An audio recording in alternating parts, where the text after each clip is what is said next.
Hey guys, I'm Chris. And Mike. And welcome back to this week's No Limits, the Scott Harvath podcast. How you doing this week, Mike? Chris, I'm doing great. We just came off an incredible interview with one of the most genuine people you could ever meet. Brad Thor, what a guy. I can't say enough. You know, going into this interview, I was already pretty hype about this novel. And I didn't know how I could come out of the interview being more hype about the novel, but I am. Yeah. He's an amazing guy. You guys, I can't wait for you to listen to this podcast because you're gonna love it. He breaks it down. We go full spoiler. It's just a great podcast. You know, it's a great interview. He's a great guy, great human being. You know, and I kind of said it a little bit on the interview, but I'm happy he wrote this book. I'm happy he put his 2 cents on it. And I'm not going to summarize what he said. I'll let him say it when you listen to the book or to the interview. But I'm at a loss for words. That's how great this interview was. Same here. It almost could be our part 2. It's like, do we even need to record a part 2? We covered so much and went in so much depth. No, we got to do the scorecard. But absolutely right. We're definitely going to bring that to you guys. I'm going to be away on vacation for the next 10 days or so, but we're going to bring you. I was just on a 10-day vacation, so that's why we haven't recorded part 2. Yeah, that's why part 2 is delayed. Before the end of August, though, we will have part 2 of Deadfall, including our final scorecard, out to you guys, the listeners. But speaking of our trips, Brad stayed on after talking to him for more than an hour till 10 p.m. at night, and he stayed on another 5 or 6 minutes to ask us about our lives. He wanted to hear about you going to Montana, bringing the kids to Yellowstone. He wanted to hear from me about my anniversary trip in the Azores next week. 10 o'clock at night, a New York Times best-selling author staying on to ask us about our families and our vacations. It's unbelievable. Yeah, can't say enough. You can't say enough. Can't say enough. But equally as great are our listeners, you guys, and we want to celebrate you. So before we jump into this interview, we will be doing a giveaway, a Brad Thor autographed book giveaway. You will get a choice, the winner of Hidden Order, Act of War, or Code of Conduct, 3 Scott Harvath books we will be covering here on the podcast. So you get your pick of a signed book by Brad Thor, Hidden Order, Act of War, Code of Conduct. And there are 3 ways to enter the giveaway. Make sure you go ahead into the Apple Podcast app, leave us a review with a comment. Make sure you include a username in that comment where we can reach out to you. Or on X, formerly known as Twitter, you can go ahead and retweet or comment on our post of this episode. And on Facebook, please comment and share in the No Limits group on our episode highlighting this interview. So 3 ways, 3 interactions, 3 entries into a Brad Thor signed book giveaway, Apple Podcast review, retweet, retweet. I don't know what is it called now? Twitter. It's called Twitter. And go on to Facebook, join the No Limits group, and make sure you share and comment on this post. Yeah. One more thing before we get to our interview. We should mention that you did the deed and you gave another 100 books to Operation Paperback. Thanks to you, listeners.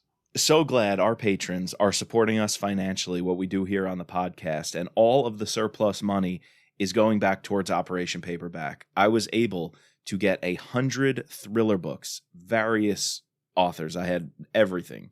Kuntz, DeMille, Vince Flynn, Brad Thor. It was basically everybody. Clancy, Ludlam. From my in-laws' church, they did a tag sale, I guess you can call it. And they had set aside any thriller books that were on my list of authors, mystery, crime, all sorts of books. But I got 100 books from them, donated from this church, that I was able to send to our troops and veterans. So 9 care packages, totaling 100 books, approximately 11 or 12 books each, went out to our troops and vets through Operation Paperback. And that brings our total of books donated from this podcast just under 1,400. 1,400 books. Wow, that's awesome. And just so you know, for less than the price of a novel a month, you too can support this podcast and be the reason we can make more amazing podcasts like this interview. Just head to thrillerpod.com and click on the Patron tab to learn more. And after that, here's our interview with Brad Thor.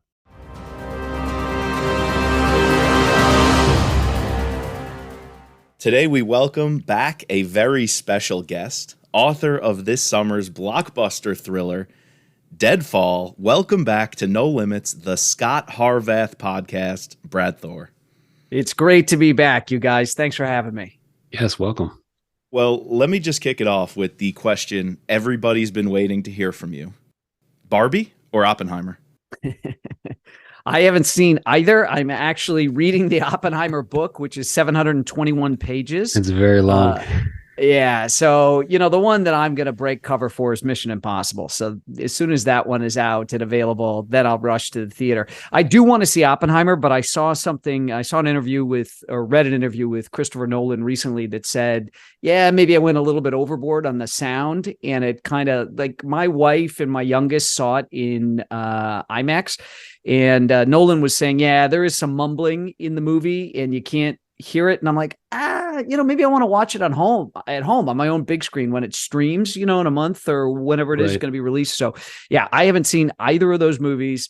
I got a great theater. I love the theater with the reclining seats and I can get a beer and take it with me into the theater and that kind of stuff and get wings or pizza.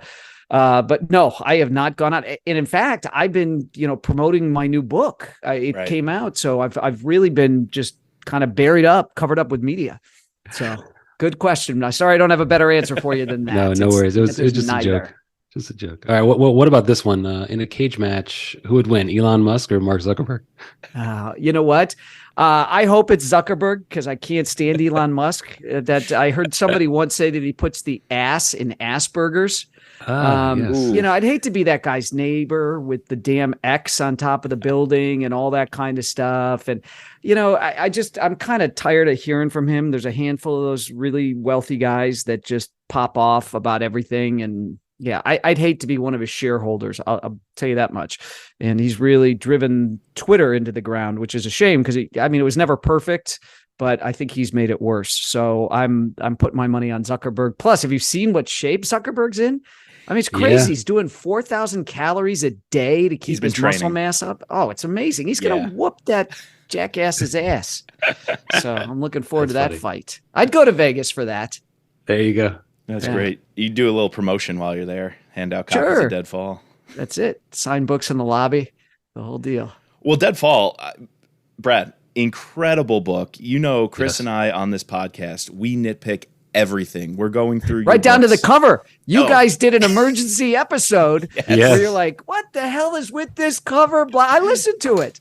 I've listened to the episodes. Yeah, you guys went after the cover, but it's now that you've read it, you're going to appreciate it to a different degree. Love the cover. I got goosebumps when the scene happened with the wing of the Archangel, which we had guessed that's which statue you were using. Well done. And it was the troll looking out the window at the raven on the tip of the wing. I had goosebumps because, cool. Any apprehensiveness I had about the cover, when that moment hit, it was just, I don't know why that warped me into the story. It was a small detail, but it had layers because the raven and the ravens, the chaos, yet he's finding peace in this kind of visual looking out the window. You killed it, Brad. Listen, I wanted to respond to you guys, and I'm like, no, I got to hold back because I just got to let them read the book, and then they'll get it, Yeah. So cool. Well, I guess, just to kick it off, like what inspired you to write, a story about Ukraine? So I grew up, there was a particular writer who I loved growing up, and his name was Alistair MacLean. And so one of my favorite books by him, and it was a great movie with a young Clint Eastwood, is Where Eagles Dare. He wrote some really cool World War II stuff. He wrote some Cold War stuff like Ice Station Zebra. And, I'd always loved his stuff. I love modern takes on World War II, like Saving Private Ryan, Band of Brothers, Fury with Brad Pitt. Right down. I even enjoyed tremendously Monuments Men with George Clooney and John Goodman. So I'd always wanted to take Harvath and put him in one of those kind of World War II stories. But minus, Doc and the DeLorean, that wasn't going to happen because Harvath is today, not, back in the 1930s, 1940s. So when Ukraine came about, I thought, okay, if the Russians don't make it into Kyiv in the initial push. If the Ukrainians are able to hold on to Kyiv, this thing could draw out for a while, and I might have some breathing room to set a book there and get it to market. So that was really the impetus behind it, is that I wanted to put Harvath basically in a land war in Europe. And as I'm writing it, it looks to me like all those bombed out villages that you saw in Saving Private Ryan and Band of Brothers and Fury. Those movies were playing through my head as I was writing this book, the backdrops, the settings, if you will. Yeah, speaking of settings, something we always bring up about your books every time is how we're transported to the location. We call it our Traveling Heavy segment after your former life on the Traveling Light series. The way you took us into a monastery, I felt like I was there in the countryside, or a vineyard, and we're with the vintner's family, and unfortunately what happens to the children, or even the bush telegram, where we're going village to village, getting these clues and these hints, and they're communicating.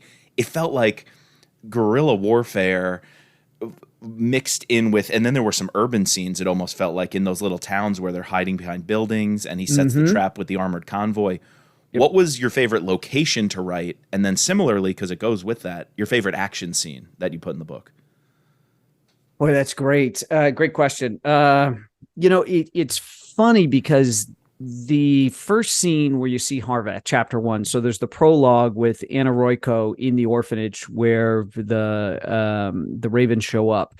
And then I had actually gone to Harvath in Poland, kind of bopping around in Warsaw. And my wife's like, no, you can't go to that. She's like, you need an action scene with Harvath to start it up. And so in my notes, I had this thing about what was in the real world going on in Belarus, which is the Iranians training the Russians and how to use their drones, the Shahed drones and all that kind of stuff.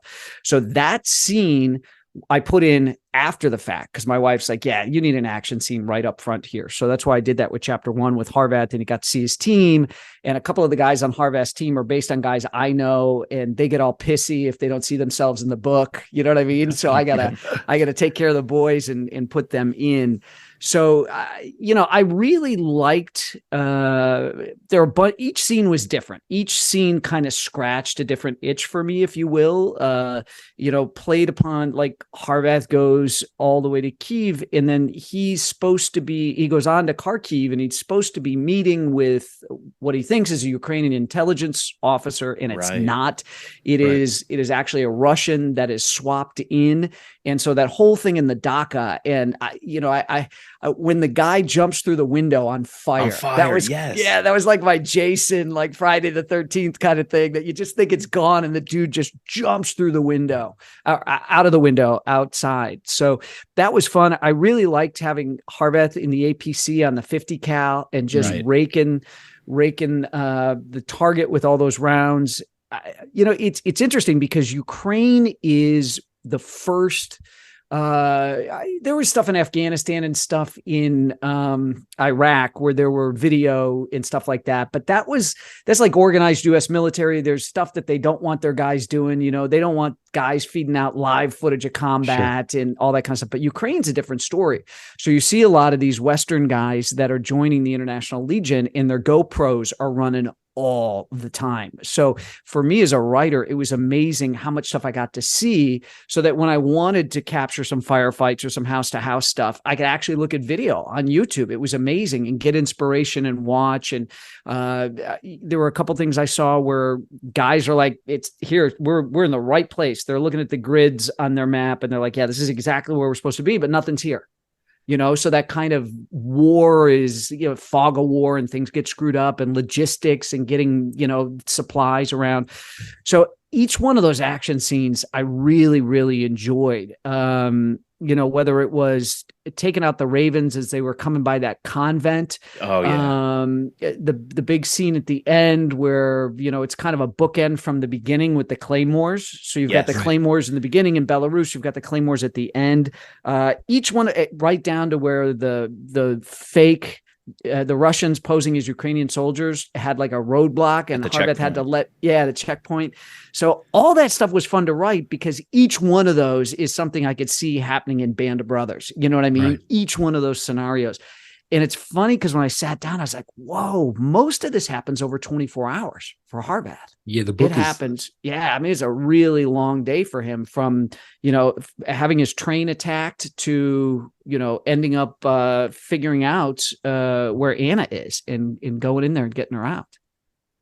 It's like almost like an episode of 24, in a sense. And I felt, honestly, we talked about the first half of the book already, and I brought up those things. I felt that it read like Band of Brothers. It read like Saving Private Ryan. I could feel your inspiration in the book. And then also, just putting Brad in this like new, I feel like these last three books, while they haven't been like super connected, like story wise, like they've been putting, not Brad, I do that a lot, putting Scott in these different places and seeing how he can act. And I don't know if you can comment on like what you've been jumping around, and they kind of have, I don't know, Mike, you had a better way to describe this. They're kind of connected, but not in, like a true, like one story and then the second story sense. Right. They're almost three separate stories, yet the geopolitical like landscape behind them is all interwoven. So there's this connective tissue that's not necessarily plot based, but as the reader, you feel like it's definitely all the same universe. So when you pull Scott into one from the other, that makes sense. Or you pull the Troll and what he's doing with the Carlton Group and their intel, well, you're feeding off of things that came 2-3 books ago that are informing the situation now, how the Russians, the Chinese, or even that opening scene, how the IGRC Iranians are, getting the drones and trading the drones. It all feels connected, yet the last three have felt like very different stories. They're separate missions, right? So and the books are designed, if you want to read from the beginning, which a lot of purists do, that's totally cool. If you haven't read one of my books before and you want to start with the latest one, Deadfall, you can do that too. That's the whole idea here. But I'm actually searching in the real world every year for what's the real geopolitical set piece that I'm going to actually wrap my stuff around. So with Rising Tiger, last summer's book, that was based on a real attack by Chinese soldiers who slipped over the border into China. Chinese soldiers slipped over the border into India and attacked all those Indian soldiers in the middle of the night with homemade weapons, like stuff out of Walking Dead. And it lasted, that hand-to-hand combat went on for 6 hours. It was like something out of the Middle Ages. So, and the year before that with the whole Arctic thing, with Russia pushing in the Arctic and the Chinese trying to get a foothold there and all that stuff. So there's always a real geopolitical set piece that I'm basing Harvath's mission around. So that's kind of the fun thing. You're going to get that white knuckle thrill ride, but when you close the book, you're going to actually know a little bit more about what's going on around the world just by virtue of having finished the book. I mean, these are not textbooks. This is entertainment. This is supposed to be fun. It's the faction, right? It's faction. Yeah. Mm-hmm. Though you can learn so much. How many missions did you reference from World War II with Poland, from the Cold War, different intelligence operations? It was prime Brad Thor. We call them Thorisms on the pod. Every Thorism here is firing, just full cylinder. We talked about the setting. Now we're talking about faction. We could even talk, a very Thor thing is the humor and how many jokes the guys are making in the team. Which is hard in a setting like this. I actually think there are probably less jokes in Deadfall because there were less moments to have that graveyard humor. And I'm always looking for a way to slide those jokes in there. But I just, because this was so serious and it was so intense, those moments are important to give people a chance to breathe, but and it's obviously different last year with Rising Tiger and VJ helping Harvath navigate India, whether it was Jaipur or Delhi, whatever, you could get those moments in there because it wasn't intense middle of just horrific war crimes. But in Deadfall, it's a little bit different. So I had to pick and choose very carefully where it felt like, okay, one of the guys could rib the other guy, and you could get a joke in there and that felt like, that'd probably happen in real life. Carolyn and Fields too. The FBI side plot. Yeah, those two as well. Yeah, with the gravity being the leading cause of death. If you're a critic of the Russian president, absolutely. Was this one at all harder to write? Picking the Ukraine as the main... Yeah, it was to actually do the research into what the war crimes were. And then I was trying to draw that parallel with the that I talk about in the beginning, the Nazi SS brigade that was recruited much the same way that these guys in the real life Wagner group were recruited out of prisons and insane asylums and things like that. And the fact that Hitler set that unit loose on Warsaw and different parts of Poland. I mean, they just hammered Poland from August of 1944 to October. And some of the worst war crimes committed outside a concentration camp were committed there in Poland by that brigade. I mean, when I talk about that Nazi SS brigade taking a flamethrower to a field hospital and then machine gunning any survivors that ran out, that really happened. I mean, sometimes truth is much more disturbing than fiction. So I really wanted to, I like that line by Francis Fukuyama, that history doesn't repeat, but it does rhyme. And there are so many things in real life, with Putin going in and taking a slice of Ukraine in 2014, very similar to when Hitler first went in and took a slice of Czechoslovakia. And then you had the Republic of France, fascist Italy, and the UK saying, okay, if we let him keep it, maybe he'll stop there. Just like everybody did with Putin in Ukraine. Well, if we kicked him out of the G8, that's why we have a G7 now. The Russians got tossed out. There were a few sanctions and a harshly worded letter, but it's history happening all over again. These guys, they don't react to that stuff. That doesn't deter them. So there's a lot of echoes of World War II and what's going on right now. Care to come to my history class and teach the middle schoolers, because they need some of that. Kids. You know what? It really is funny. One of my kids sent me a meme the other day, and they said, when you hit middle age, if you're a dad, you have two choices: either you start smoking meats or you get into World War II history. Why can't you do both? Yeah, why not do both? Right? I think the real polymath is going to do both and more. So yeah. Oh, that's good. Now, obviously, we know this book was written, quite some time ago, but when the Wagner Group, when that whole situation was going down a couple of weeks ago, what's your take on that? So I guess you're probably talking about June 23rd, when they sent 5,000 dudes, and rolled them up towards Moscow. Yeah. Yevgeny Prigozhin, and they took out a kind of a surveillance airplane and some helicopters. They did some damage on the way up and then all of a sudden broke off. So it's interesting. Since then, I have seen a video of Prigozhin shot against like the sunset, so you don't really get a good look at him. There was a deep fake still photo of him that could have been ages old with some African diplomat, and then there was an audio message on Telegram, on his Telegram channel. There's really not been a sit down, confirmable, is he still alive? So I don't even know if Prigozhin, the head of the Wagner Group, is still alive. But when I was writing this, I figured Wagner was going to be around. What I was worried about was all of these times the Russians have gotten themselves into trouble around one of the Ukrainian nuke plants, and they're shelling too close. They're cutting off power. They're causing power to be disrupted, which could cause a meltdown. That was the big thing. I was worried about just as a human being. Sure. I don't want another Chernobyl over there. But from an author standpoint, I was like, okay, if this happens, that's going to be interesting, because I'm not going to be able to work that into the book. The Russians blew up that dam, and that killed 55 people. I'm an animal lover, and that thing wiped out an entire zoo and killed all the animals in the zoo. I mean, these guys are just barbarians. They're savages. So I lucked out.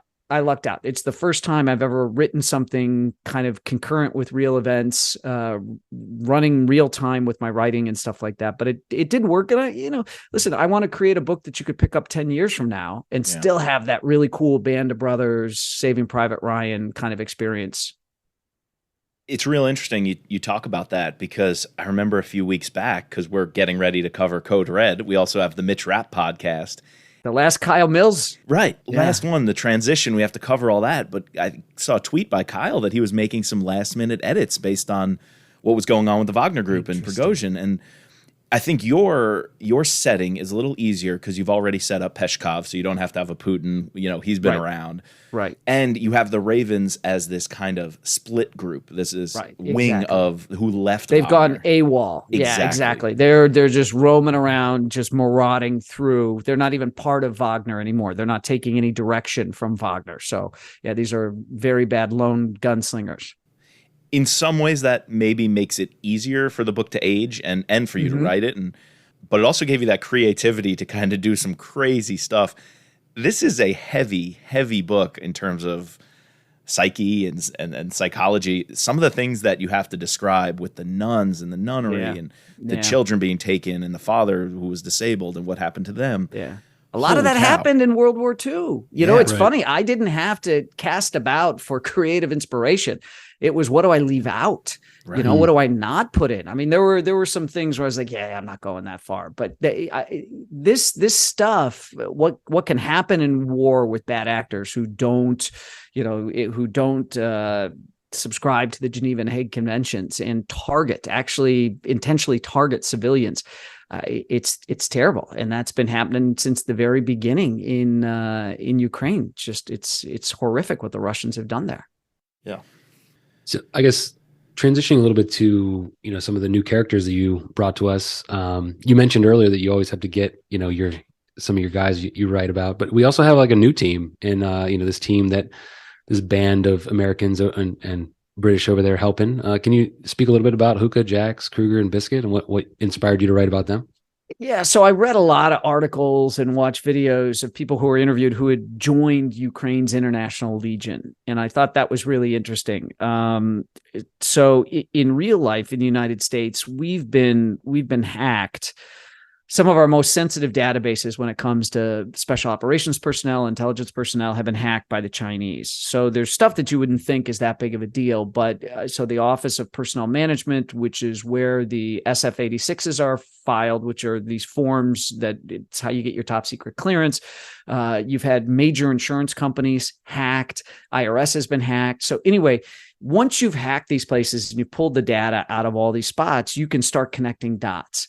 And so that was a little bit of the explanation, as you saw in Deadfall. One of the reasons why Harvath couldn't take any of his team members over there, because the Chinese would be able to, figure out these guys are all connected. They'd leak it to the Russians, and then the Russians would claim that the United States had put American boots on the ground, combat troops, that they'd put them in there. So Harvath couldn't have any of his guys. That was important to me. You can't have your guys. And so I reversed engineered how would you get in this situation and how do you fix it? And it's like the Ukrainians are like, we can't afford to spare anybody. We'll give you a handful of guys from the International Legion. They've got combat experience over here. They all speak English, and good luck. And it's the running joke in the book. Can I get some javelins? Yeah. That was like the running thing. How come I can't get any javelins? Nobody's got any javelins. So I really wanted to create not necessarily a Dirty Dozen, which was another great book that got turned into a movie. It has that feel. Yeah. So these are guys that aren't necessarily getting sprung from prison to help Harvath. That's more the Wagner side of things where they have prisoners, but it is kind of this ragtag. I hate that term, but it is this mismatched group. They kind of know each other from combat. They haven't been fighting together long. And now Harvath drops in, they make Harvath a captain, and these guys have got to answer to him.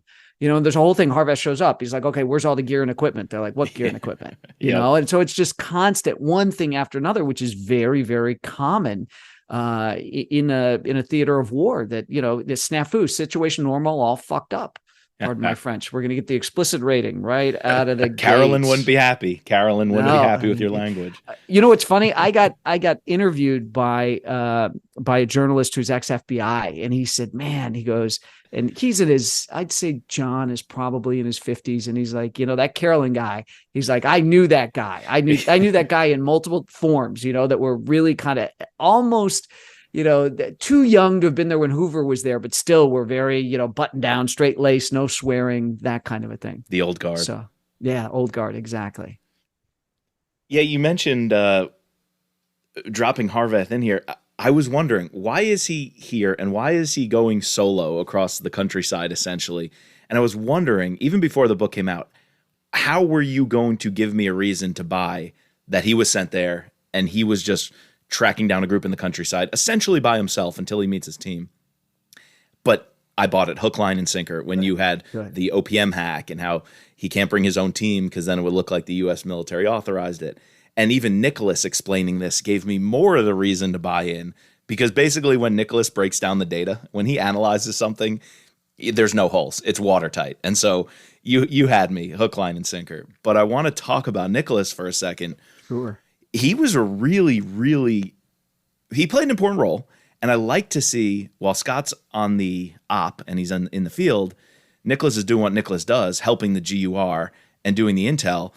Did you know from the beginning that Yulia was going to be the mole? I didn't. You didn't? That's a good question. I did not. I knew that person was going to have to exist. So I had some ideas. one of the things that I wanted Nicholas to do. So a couple of the intelligence operations that Nicholas get discussed in his chapters are real operations that the Ukrainians did. So whether it was convincing the wives of the pinup calendar, that was real. Pinup calendar, totally real. Wow, Totally real. What about the Ukrainians airplanes? convinced And the the pilots? wives of those kind of high-ranking Russians to pose in boudoir photos. So that was real. The sweetening the pot with lots of money to get Russian pilots to give up their aircraft, that was real. So I tried to, I figured these intelligence operations are so cool and they exist. Why would you make something up? Just have it be Nicholas's idea that he's running these types of things with the Ukrainians. So that was kind of fun. Did you know about Gretchko? Because that is almost the bigger cliffhanger. One of the Thorisms is always that cliffhanger that keeps you going to the next chapter, the next book. Did you know that Kretschko, did you plan on having him defect and having Solvay meet him? Because you talked about bookends. I was like, where is Solvay in the beginning with Poland and they don't meet up? But then it was a sweet ending. They are going to meet up again. But now her world is colliding with Harvath's world, even though neither of them know it. Yeah. What's going on there?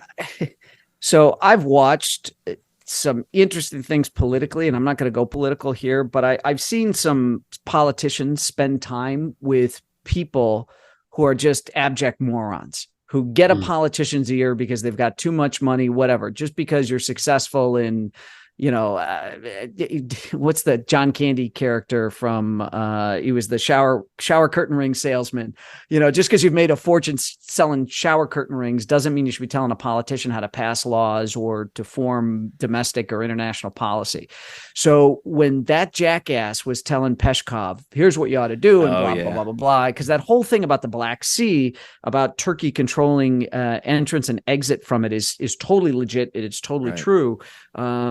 I was like, okay, there have got to be like decent Russia's full of wonderful people. Just like I'm convinced China's full of wonderful people. They just are two countries that have horrific governments that just have feathered their nests on the backs of the poor people that live in those countries. So I figured my guy in Russia was going to be like, you know what? This is stupid. I can't believe I work for these idiots. I'm out. I'm out. I'm in love with this woman. I should have really taken the chance with her. She's now in the south of France, and I can't believe I bumped into her again. That happens a lot in life. You stop and you look back and say, what if I just done this? Or what if I'd done that? And oh my gosh, I got a second chance at life. I don't know. It's pretty scary. I have to risk everything to grab it, but I think I am going to grab it, sort of a thing. So when he bumps into her and they reconnect and he's looking at the idiots he works for and how badly Russia's suffering because of the acts of the president of the country in my fictional world, he's like, you know what? F this guy. Why do I want to give my life? This is not the country that I signed up to be a champion for. And so he decides to pull the plug. And I thought, there's a really cool way to do this. And then it brings Solvay back at the end, and he'll go to the Norwegians.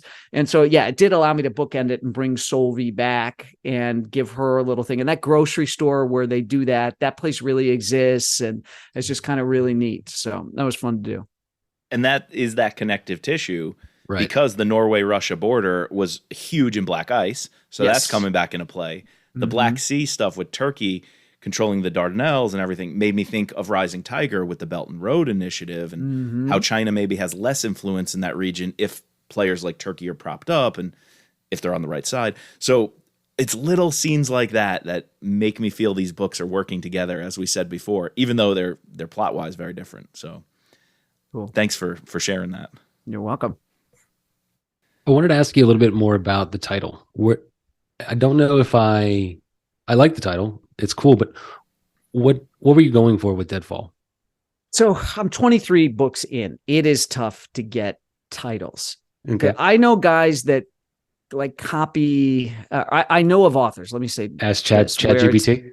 What's that?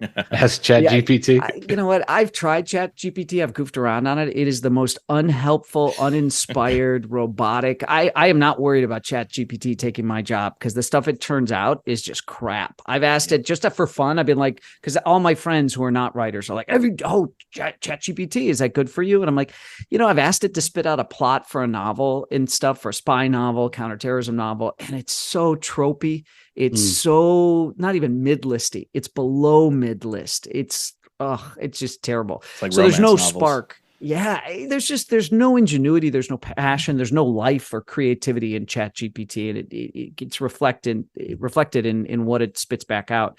But the title, so it's interesting. So I'm 23 books in, and titles are tough. I know people that kind of there's a handful of writers out there that copy Ludlum's style, like the doorknob conspiracy or the light fixture escapade, and it's like, come on, that stuff is just a little, that stuff I don't like. I think to me, it smacks of Ludlum, but maybe with enough time passed since Ludlum was around, maybe that's okay. I mean, it's one thing for the Ludlum estate to do it on their books. It's another thing for other people to kind of do that stuff, but titles are hard. You can't copyright a title. So I mean, I did one title once, and some guy who was a director of some horror movies like, you stole my title. I'm like, fuck you. I've never heard of your stupid horror movie. So did 15 other people. Yeah, I mean, and listen, the guy's horror movie might be totally righteous. I shouldn't say it's stupid. I never saw his horror movie, but to just pop up and accuse me of stealing, I was like, easy there, Trigger. That's kind of a bold assertion. So anyway, it's tough to find titles. So what I did is actually Deadfall came because I was like Rising Tiger, and I was thinking about Rising Tiger and what would be good to follow it. And when my wife and my youngest were doing college visits, they went to Falling Water, which was the Frank Lloyd Wright house. Right. And so I was like, and then I kind of just did a dumb joke in my head. I'm like, Rising Tiger followed by Falling Water. And I'm like, yeah, no, it's not going to be Falling Water, but could it be fall something? So you got Rising Tiger, and could it be something else fall? So I started playing around with words where I could combine fall. And I was particularly looking for something that stacked really well. So 4 letters on top of 4 letters, the same way my name is 4 letters on top of 4 letters. And I got to Deadfall. And so Deadfall is, it can be a trap. It can be a deadfall trap. It can be a tree that falls. Yep. So I was like, I really like this. And I pitched my editor on it, and she loved it. She thought it was fantastic. And so that's how that came about. And that's often it's weeks of me it did not happen that quick. But it's weeks of me just writing words down and trying to put things together in a cool way without trying to sound like you're trying to be cool. You know what I mean? Like overdoing it. Now, is this after writing? Like you're already like halfway through the book? No, I'll tell you, that's kind of the difficult part of our business. You, me, we all go to the store. We're like, whoa, Christmas is like, it's August. I'm seeing the Halloween candy out already. And, it's just a couple of weeks before they'll put out the Christmas stuff. They got to market. And so that's the way it is. Like, they want to know what's the title and what's the story for the next book before you're even done with it. So that's part of just the kind of how the sausage is made sort of a thing. So I often, once I've got the idea for the book, the publisher wants the title as soon as possible. They want to know what the book's about, and then they want the title so that they can get to work on a cover. And I will work with the art director right out of the gate. We'll do a Zoom, and we'll collaborate with me in Nashville and him in New York, and we'll talk about, like, we went through a lot of iterations for Deadfall, different things that I wanted to capture. We started out by, can we do like a whole like crumbled village with trees that have been desiccated and all this kind of stuff, and that wasn't really capturing the feel. And he's like, well, let me see if I can go back and take some of the stuff you've told me that's in the book, and let's see if we can do something that's a little bit more high concept.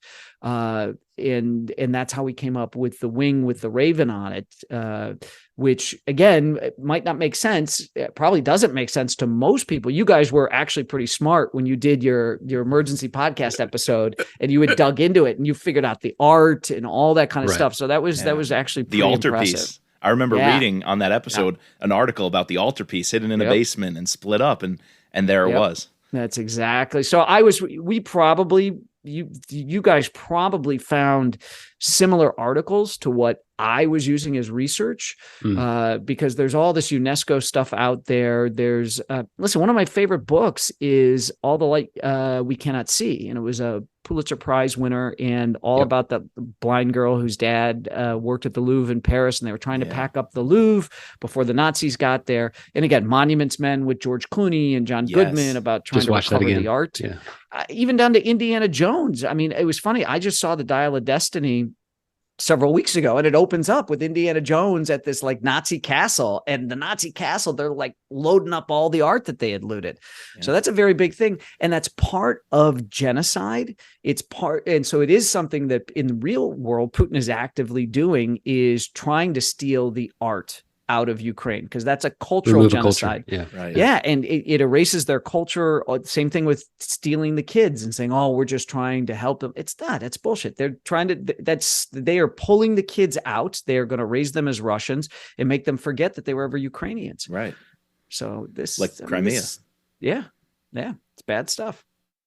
There's so many people who just are accepting that that's Russian territory without even knowing pre-2014, what it was like. Well, and as I said in the book, and I think I hope this is something that people, one of the nicest compliments I get is people say, oh man, there's such cool stuff in here. I have to read your books with my laptop open because I got to Google and see if that's true. One of the things is I'm constantly doing that. Yeah. Well, that's good. I mean, we did that with the Viagra in that emergency pod. We had to look up if that was true. And it was. And that happened. A UN mission, somebody brought it up at a meeting that was happening. Yeah. Yep. So one of the things that I think a lot of people don't know that you guys have read the book now, so you know this, and I've talked about it in my interviews, is that in the real world, when the Soviet Union collapsed, a third of their nukes were in Ukraine. Mm-hmm. And we, as America, went to the Ukrainians and said, you guys don't know how to maintain this stuff, and you certainly can't keep it safe. And it was in our best interest to convince the Ukrainians to give up all these nukes, because we didn't want some terrorist group or rogue state to grab these nukes and use them against us, light one off in Madison or Minneapolis or St. Petersburg, Florida, or Austin, Texas. It doesn't matter where. It was in our best interest to convince the Ukrainians to give up the nukes. And the Ukrainians said, okay, we'll give them up, but we want some security assurances. And we said, yes, we totally guarantee you will never be invaded. You'll never lose an inch of sovereign territory. And they said, okay, now get the Russians to sign it. Okay, the Russians signed it. That's fine. That was before Putin and everything. But then fast forward to 2014, and the Russians invade and they take the Donbass, eastern Ukraine. And all that happens is the Russians get kicked out of the G8, like we talked about earlier, becomes the G7, so a handful of sanctions and a harshly worded letter from the then U.S. presidential administration. Listen, I'm the son of a United States Marine. I was raised that character matters, that your word matters, in that America honors its promises. So the fact that we didn't is a big deal. And I hear a lot about, oh, Ukraine's so corrupt. Yeah, Ukraine is very corrupt. Ukraine still has a hangover from being a member of the Soviet Union. Right. You know what else is corrupt? Chicago. I'm from Chicago. Chicago is corrupt as hell, but I don't want the Canadians to come down and steal it. Okay. And you know what's even more corrupt than Ukraine? The swamp. Russia. Russia's even more corrupt than Ukraine. Yeah, I love all these people that point to Ukraine and they're like, it's so corrupt. I don't care if it's corrupt. That doesn't mean that you can go in and invade it and take it over and steal their children and rape their citizens. I mean, the men and the women are getting raped over there. It's horrible. I mean, if anything, I dialed it down in my book. The stuff that I read is it's horrific. They're going to have a thing like Nuremberg that is just going to go on forever. I mean, it's going to take them decades to go through all the war crimes that have been committed there. Yeah. Well, that's interesting because Chris and I were talking when we reviewed part 1. And not that we were surprised, because you've been very clear on your personal perspective. We've been clear with Scott and Nicholas and their perspective on the war. So both in fiction and reality, very clear. But I was a bit surprised in the book how, I guess I'll put it this way. When the troll mentions that originally it was 12% of Americans who either disagreed with the war or were against funding American supplies going, and then it quickly doubled and now it's 24%. I would say since you wrote this book before, when it was in the can, even before publication, that number has probably doubled again or tripled. Like, we have a sizable portion of this country who is seriously questioning and bringing up the corruption piece, but questioning, could this be another, we're giving weapons to who will become the Taliban, originally supporting the freedom fighters. We're giving weapons to a various group that eventually who knows where they'll be and whose hands they'll be in. Are you open to the argument of people who disagree with the funding and military surplus going to Ukraine? Or, like you said with Hugh Hewitt, do you still believe, that was a great interview, do you still believe let's take everything we're giving him and double it on the spot? Double it? Yeah, listen, we predicate so much, we base so much of our Defense Department budget on going to war with Russia.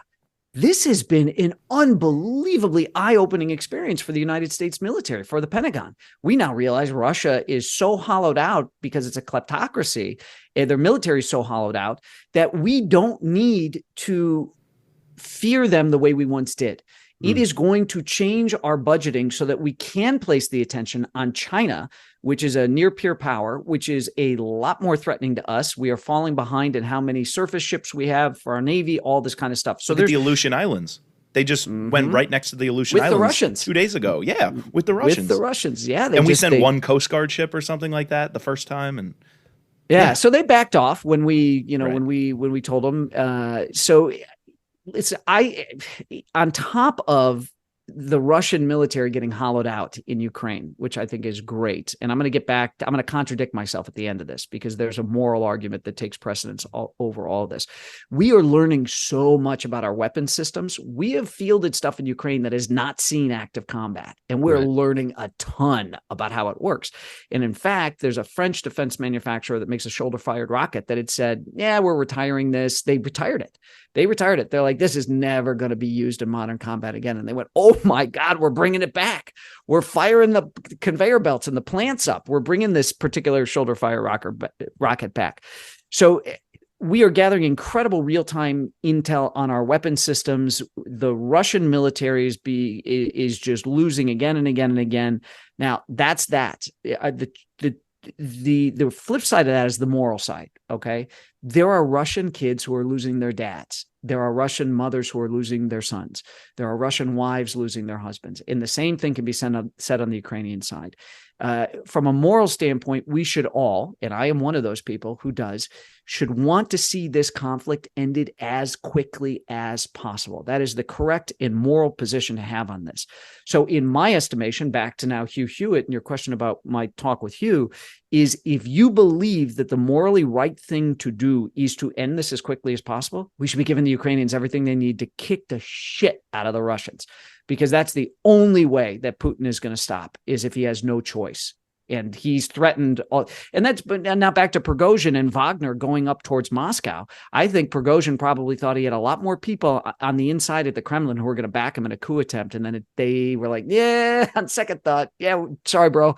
We told you we're going to back you, but no. Okay, no, we're out. So I think it's in the world's best interest to curb, this is again what we didn't do with Hitler.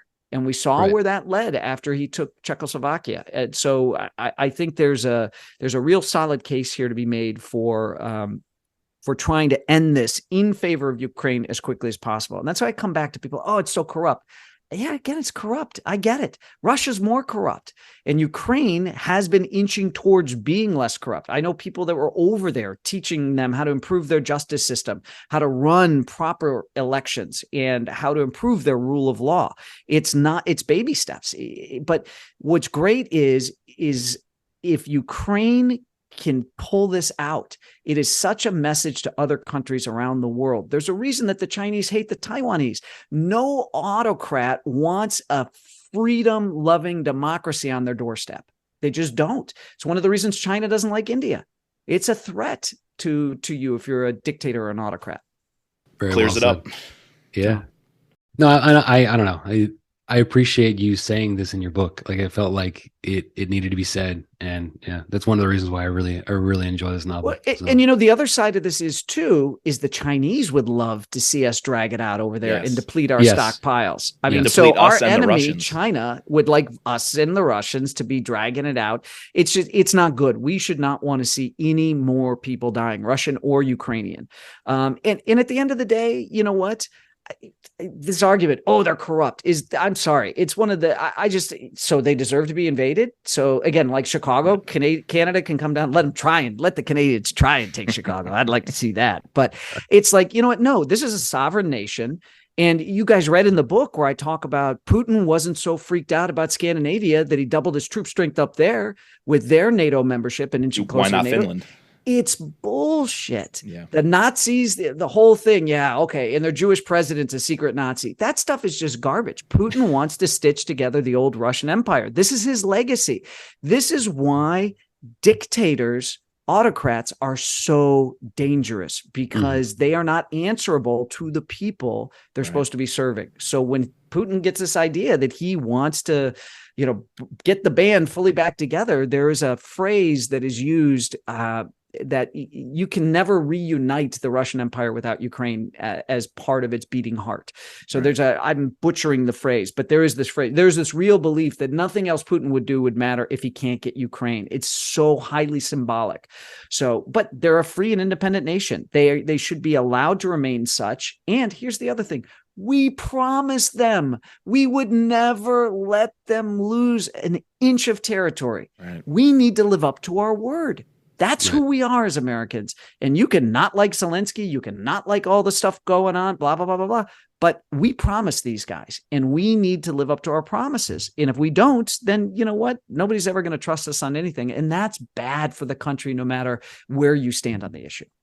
And I'll climb off my soapbox now. The only thing to say to that is Slava Ukraini. There you go. Heroyam There Slava. you go. That's all we could say to that. I like that it. rant.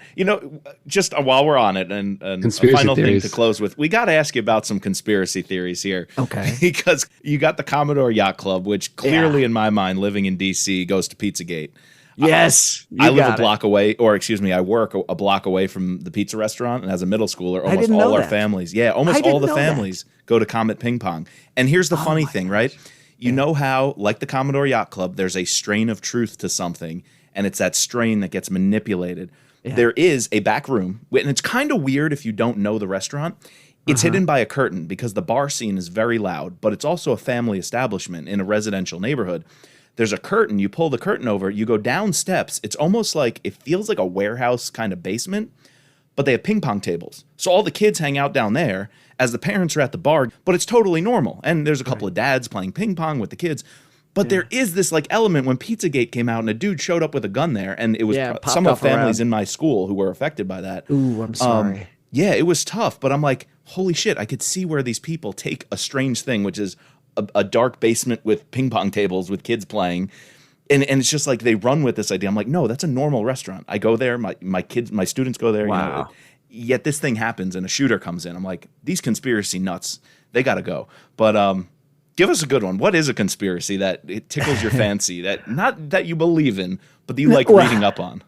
Well, it's funny. So because you know Comet Ping Pong so well, that's why I did the Commodore Yacht Club built on pilings, because the idea that they have a basement when they're built over water is nonsense. Yet in my book, that conspiracy, so it's a total knock on how dumb that conspiracy is about Comet Ping Pong. And that stuff is dangerous. And this is where enemies of the United States are pushing on different cracks in our culture here in the United States. They are trying to divide us. They want us angry at each other and about all these crazy things, because if they keep us pissed off, they can keep us from uniting and actually achieving stuff as fellow countrymen and women. So I see social media and conspiracy theories as really, really dangerous. I'm not a conspiracy theory guy. I'm a guy that you gotta show me proof. I'm going to look at it. So I can't think of anything, because if I tell you it's a conspiracy theory, then I know it's not true. I could sit down here and rattle off some of the dumbest things, like JFK Jr.'s coming back, and these people are going to be locked up in Gitmo, and their doubles are allowed to walk around. I mean, it's just nonsense, and I feel sorry for people that kind of allow themselves to, that their lives are so uninspiring that this is their entertainment, right? They get sucked into this because they need to be the hero of some sort of a story. And if their life isn't exciting enough, that's how they get down the QAnon rabbit hole and all that kind of stuff. But it's bonkers as far as I'm concerned. So I'm sorry, the UFO I can't sightings are true. What's that? The UFO sightings are real. The ones that the Pentagon the are hiding. biologics and all that kind of stuff. Wow, what a circus! It's kooky. I mean, I won't say that we're the only life form in the universe. I mean, that would be pretty arrogant to assume that there's no life anywhere else. So who knows? I've never seen anything. I've never seen any UFOs, so I can't speak directly to it. So But that was a good line in Independence Day with Will Smith when they had all that gear and all that stuff. And he's like, do you really think we spend $400 on toilet seats? It's actually a cover for how we built Area 51 and get all the money to do what we're doing here. That was a great line. That's an awesome movie too. Yeah. Well, how's the book tour been going for you? It's almost You've been over, busy. huh? It's been good. Yeah. It's been a straight media tour this year. Next year, I'll be going out and doing signings and that kind of a thing. So it's been awesome. It's been great to get out. And I did a bunch of media in New York last week, including the Today Show. And they're always so generous, to have me on and allow me to, talk about my book in the midst of recommending, 4 or 5 great summer reads and that kind of a thing. So it's been good. It's the fun part of the job. This is what I look forward to. The book's done. I can't change it. It's put to bed. It's out there. And so this is really the fun part, to talk about it and talk with readers and media folks and bloggers and podcasters and things like that, and just kind of dig in. And what'd you like about the process? How did it go? How's this one compare to others? And it's kind of funny. I never look backwards. And so it's opportunities like this to say, oh my gosh, wow, 23 books. This one debuted at number 3 on the hardcover list of the New York Times, number 2 on the combined list, hardcover and which is a big deal. We were up against, speaking of aliens, we were up against a book about saving Mars from being attacked, and then another one about dragon riders. So it was a big year for sci-fi and fantasy. So we were in a pretty supercharged horse race for the spot. But think about it, 23 books in, and to hit at number 3 with your hardcover, to be at this, for more than 2 decades, I am incredibly blessed.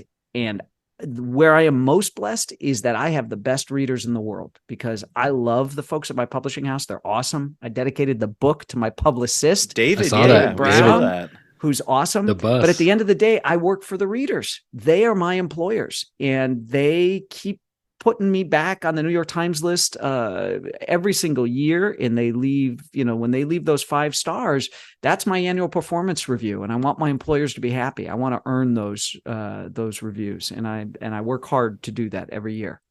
Well, you mentioned, so next year we should hope to see you on the East Coast, maybe doing some book signings. Yeah. No, absolutely. It'll be a big tour next summer. So yeah, we'll have a good time. We'll hit a bunch of hot spots, hit a bunch of places that we've always gone to. We'll hit some new spots. But yeah, it doesn't take a lot to get me out to the East Coast in the summertime. I love it. Well, we're hoping to see you in the swamp here in DC. I got a lot of friends that would like me to come back. So that's always fun. When I come to DC, it becomes, how much time do I have and how many people can I see, because probably what would be cool if my friends were regular folks, I could just rent out like a back room at some tavern, right? And bring everybody in. But the nature of the people that I want to see, right, it's like, I want to sit this guy down and go, okay, wait, you were over in Iraq recently. Tell me about that. Or you were in Beijing. Right. I can't get these people all going at once. A lot of them know each other, but still, I kind of prefer the one-on-one or just me with 2 people for dinner where I know they're free to talk to each other, because then I can kind of open my ears up and really pull in some interesting things and maybe get some added inspiration for the next book. Yeah. Scott Harvath, 32. There you go. Wow. Well, We'll still be podcasting. We'll still be covering them. Yeah. How's Scott Harvath 24 going? It's well underway, and it's fun. It's fun. So I'm at the halfway point with the new Scott Harvath and my contract with Simon & Schuster. And as we're recording this podcast last night, we found out that Paramount Global has found a buyer for Simon & Schuster, a private equity group called KKR. I read that in the news. They owned Recorded Books. They had bought Recorded Books and had worked with them and then sold them. So and part of the KKR team is the ex-CFO from Random House. So there's some good, solid experience with the book business in KKR. And I am somebody, as an artist, who is doors wide open, as far as I'm concerned, to bring in tons of MBAs, because publishing is not like any other business, but it is still a business. So I think when you can marry good creative people with excellent business people, you can only have success. And that's my deep hope and firm belief that Simon & Schuster is just, these guys are going to be like accelerant on a fire. I mean, Simon & Schuster is just killing it in the publishing industry. My house, Atria and Emily Bessler Books in particular, is doing very, very well. probably the most successful imprint in the industry right now. One of them, if not one of them, the most successful. So yeah, so I'm excited. It'll be a new era at Simon & Schuster. We get to keep John Karp, who I love, who's the president and CEO. But I think having KKR on board is going to be really, really good for my publishing house. So I'm excited. And I'm an investor in KKR. So that's kind of neat for me. I've got retirement money tied up with those men and women. I was a big fan before they bought Simon & Schuster. More impetus to make your books even better, if that's possible. That's it. I don't know if That's it is. it. And one other person on the business end of things, please keep in the loop. I'm sure you will. Armand Schultz. Oh man. Isn't he great? Oh, He's the narrator for the books. Yeah, he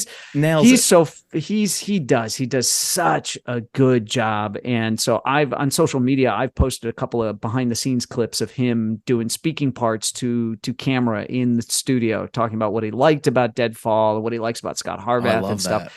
He's really cool, and he's a Broadway trained actor. And when Billy Elliot came to Chicago, Armand said, "Hey, get your wife, come down to the theater, see me in the play, and then let's go out for dinner afterwards." And so we did. So it was really cool to see Scott Harvath up there playing Billy Elliot's father. That was a little tough for me.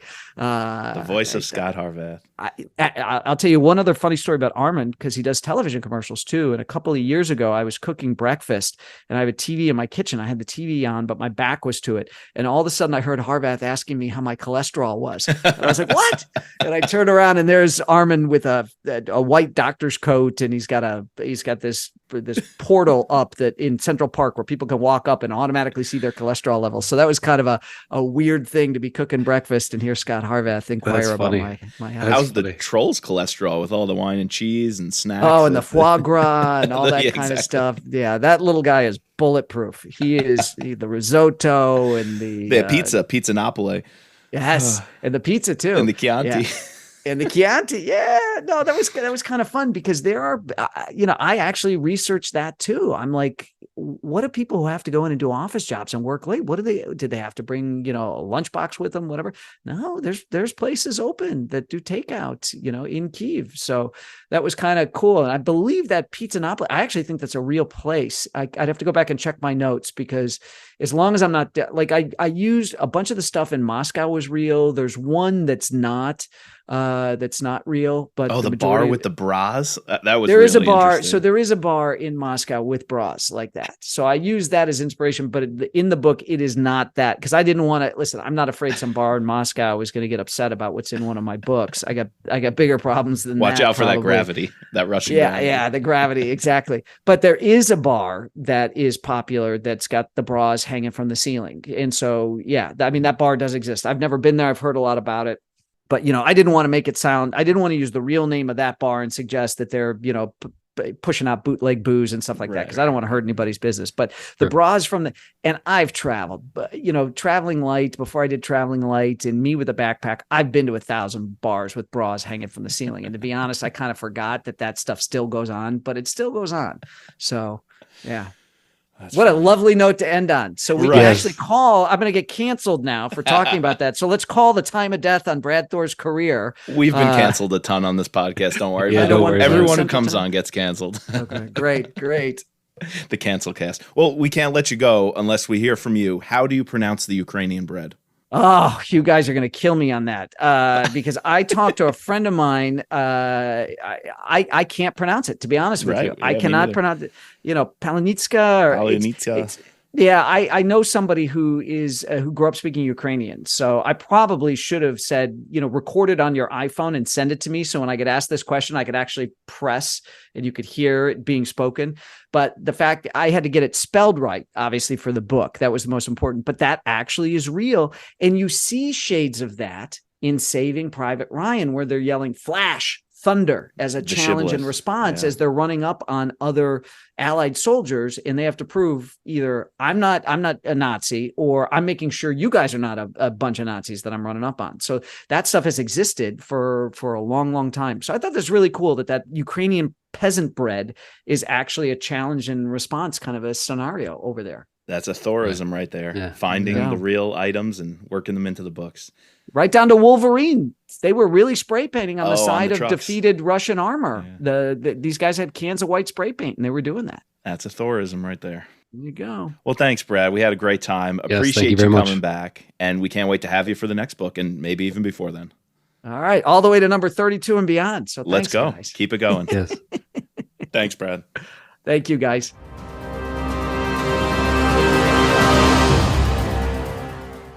Well, guys, we hope you enjoyed that interview, and I apologize that part 2.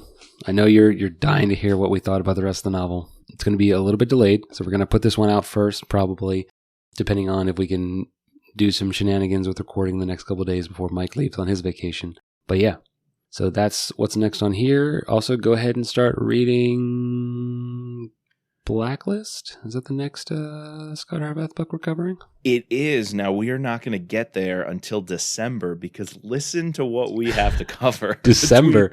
Oh my Dude, gosh, it's August. I know, but listen to what we have coming between then and now.